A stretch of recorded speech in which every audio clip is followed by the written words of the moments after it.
ఎంతవరకు potential character అనుకోవచ్చు? నేను యాక్చువల్లీ 2 roles.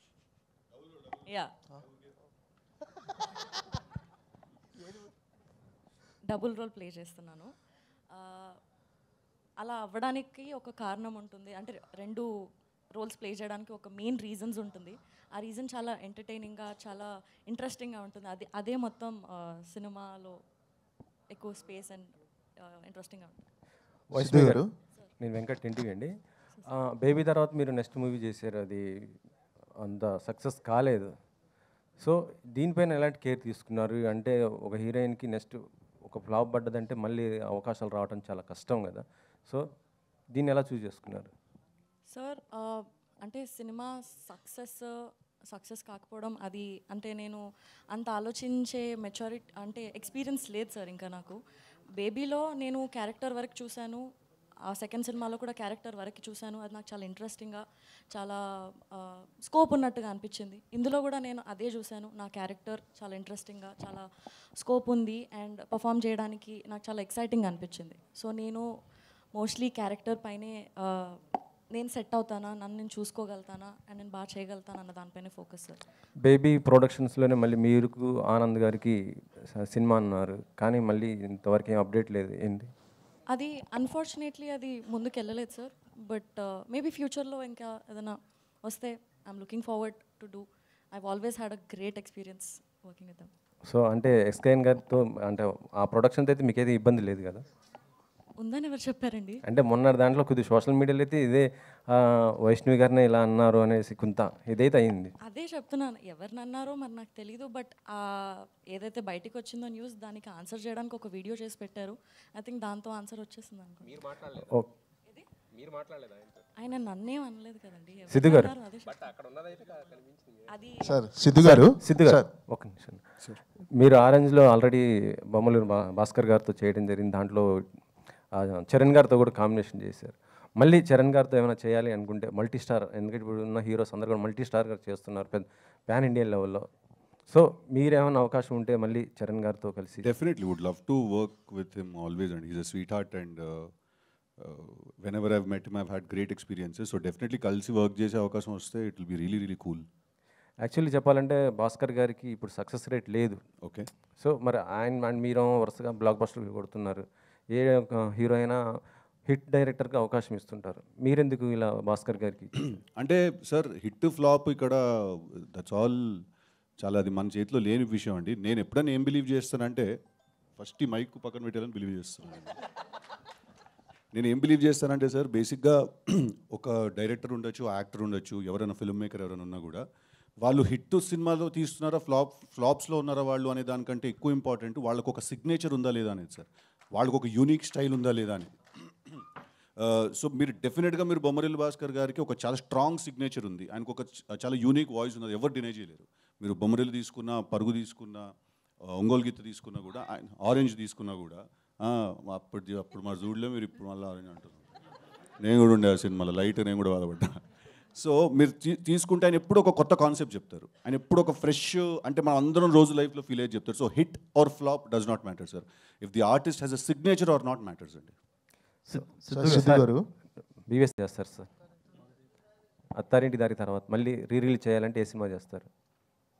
అన్నీ చేసేస్తా, ఇట్టేని అన్ని ఒకటి అన్ని ఇట్టేని అన్ని చేయాలి కదా సార్. సిద్ధు గారు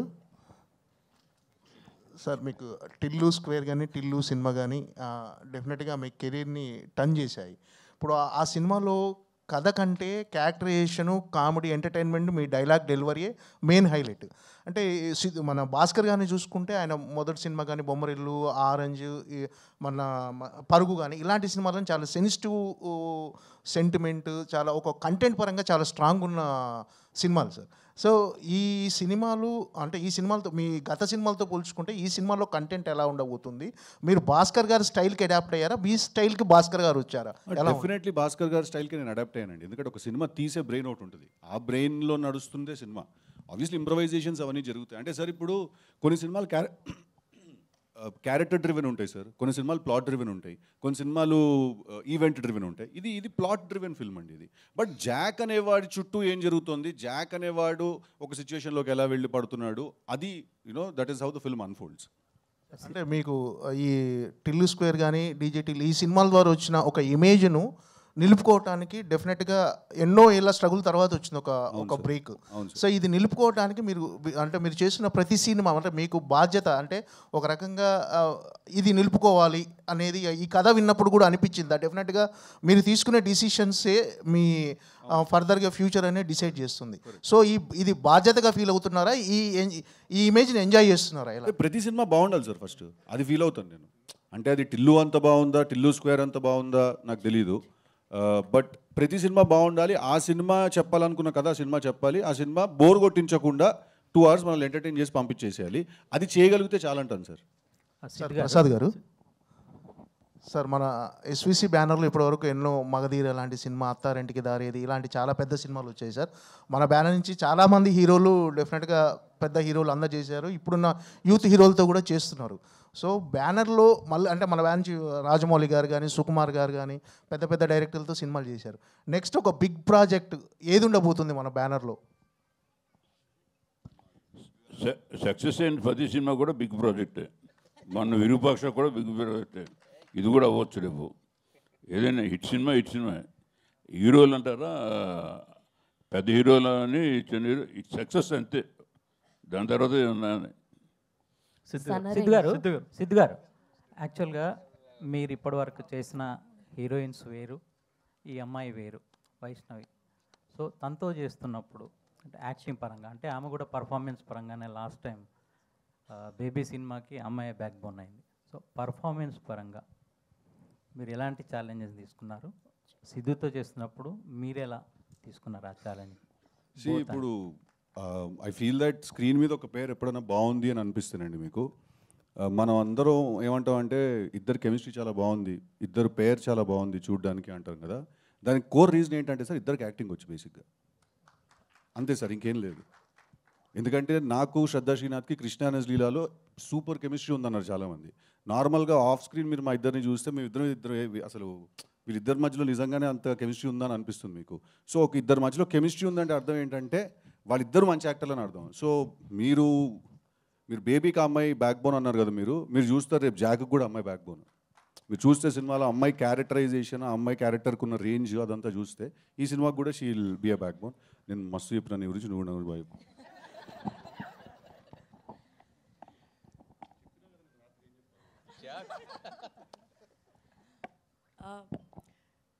యాక్చువల్లీ ఒక యాక్టర్కి బాగా పర్ఫామ్ చేయడానికి ఆ లోపల నుంచి పుష్ రావాలంటే ఆపోజిట్ యాక్టర్ కూడా చాలా బాగా చేస్తే అది వస్తుంది. సో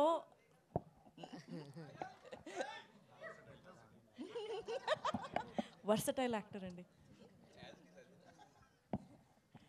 సో ఇంకొకటి అండి, మీ ఇద్దరి పరంగా కామనాలిటీ ఏంటంటే అంటే మీరు యాక్ట్ చేస్తున్నప్పుడు బోత్ డిక్షన్ పరంగా కూడా యాక్ట్ చేస్తున్నట్టు ఉండదు, అంటే బిహేవ్ చేస్తున్నట్టు ఉంటుంది కదా. సో అది కొంచెం మీ ఇద్దరికి వర్కౌట్ అయిందండి, అంటే తనకు కానీ మీకు కానీ. అంటే మీరు డైలెక్ట్ అంటున్నారు, బేసికలీ స్లాంగ్ అంటారు. దీంట్లో నాకు స్లాంగ్ ఉండదండి, నేను నార్మల్ న్యూట్రల్ తెలుగు మాట్లాడతాను, తనకు కాస్త తెలంగాణ ఉంటుంది, కాస్త న్యూట్రల్ తెలుగు కూడా మాట్లాడుతున్నాను. సిద్ధు గారు అందుకు కారణం ఏంటంటే ఇద్దరు ఒకరు హైదరాబాద్ ఒకరు సికింద్రాబాద్ టైప్ అన్నట్టు. సో ఓల్డ్ సిటీ ఒక న్యూ సిటీ టైప్లో సో ఇద్దరు కాంబినేషన్ ఎలా ఉండబోతుందో సో జాక్లో చూడబోతున్నామని అర్థమవుతుంది. సో నైస్ సాంగ్, చాలా బాగుంది. ఇప్పటివరకు కేవలం నెక్లెస్ రోడ్ మాత్రమే తెలుసు, ఈ పాట ద్వారా ఇంకా చాలా స్పాట్లు ఎత్తుకోవడానికి రెడీ అవుతున్నట్టున్నారు. సో చాలా కుర్రాళ్ళని చెడగొట్టడానికి సిద్ధు స్టార్ బాయ్ ఒకటి చాలు ఇండస్ట్రీలో. నేను చెడగొట్టాలా రైట్, వాళ్ళని చూసి మీరు ఇన్స్పైర్ అవుతారు, మిమ్మల్ని స్క్రీన్ మీద చూసి ఇంకో కొంతమంది ఇన్స్పైర్ అవ్వడానికి రెడీగా ఉన్నట్టున్నారు. గివ్ అండ్ టేక్ రిలేషన్షిప్ మాకు బాయ్స్కి.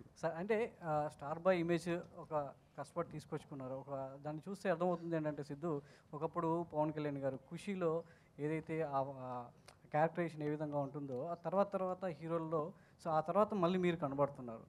సో ఎలా అనిపిస్తుంది అంటే మిమ్మల్ని మీరు డిజైన్ చేసుకోవడం ఒక్కొక్క సినిమాకి? బొమ్మరిల్ భాస్కర్ మిమ్మల్ని ఏ విధంగా చెక్కారో ఆయన చేతుల్లో మీ చేయి పెట్టడం ఎలా ఉంది?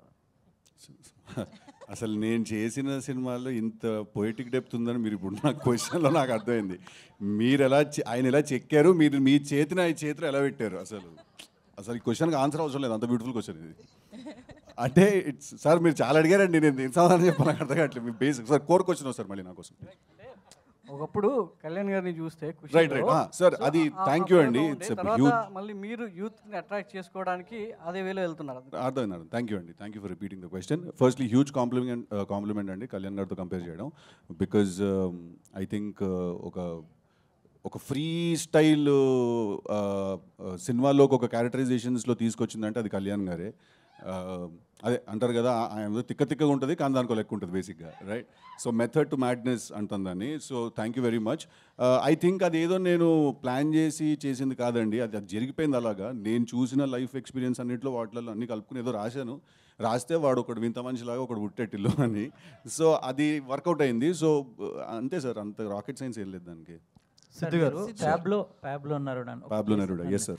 అది పేరా అండి ఏంటి? అది చిన్న అది పేరండి. అది పాబ్లో నెరుడా అనేది ఒక చిలియన్ పోయెట్ అండి, ఆయన ఒక కవి. సో హీరో వాళ్ళ మదర్ పెడుతుందండి తనకు ఆ పేరు, దట్ యూనో నువ్వు అంత పైకి వెళ్ళాలి జీవితంలో అనే ఒక కాన్సెప్ట్. సనారే గారు. సో హాయ్ అండి, myself Hemamalini here. Song చాలా బాగుంది.